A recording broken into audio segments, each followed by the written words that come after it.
జై శ్రీమన్నారాయణ ఆండాళ్ దివ్య త్రివడిగలే శరణం 26వ పాసురం. మాలే మణివண்ண అంటూ ఉన్నారు. శ్రీ మహావిష్ణు నీలమేఘశ్యామ అని పిలుస్తూ ఉన్నారు. ఏమని అంటున్నారు? ఈ వ్రతము ఆచరించడానికి ఏమేం కావాలో చెబుతాము అని ప్రార్థిస్తున్నారు. స్వామి ఎలాంటివాడు? ఆ నల్లని నీలమణి లాంటి తిరుమేను కలిగిన వాడు కదా. ఎంత సులభుడు! మన కొంగున ముడి వేసుకున్న రత్నంలాగా అతి సులభంగా ఉండేవాడు. స్వామిని అడుగుతూ ఉన్నారు. స్వామి ఏమేం కావాలో చెప్పండర్రా అంటే, మార్గశీర్ష మాస స్నానము కావాలి స్వామి అంటున్నారు. ఆ స్వామి కళ్యాణ గుణాలు అనే నీటిలో తడిసి ముద్దైపోవాలి అని కోరుకుంటున్నారు. ఆ స్నానం చేసిన తర్వాత ఇంకా ఏం కావాలి?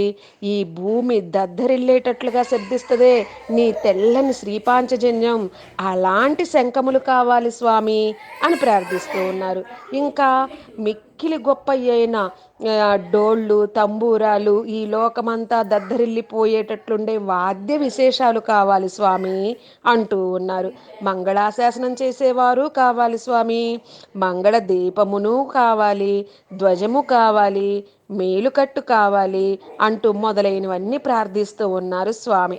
స్వామి ఆలకించారు. చెబుతూ ఉన్నారు ఏమని? పాంచజన్యం లాంటి శంఖాలు లేవు కానీ సరే పాంచజన్యమే తీసేసుకోండి అంటూ ఉన్నారు.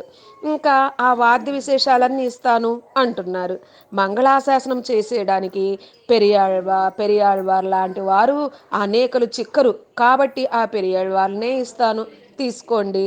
ఇంకా మంగళదీపం అడిగారు కదా, మీరు అడుగుతున్న మంగళదీపం ఎవరో నాకు తెలుసులే, ఆ నీలాదేవినే కదా మీరు అడుగుతుంది.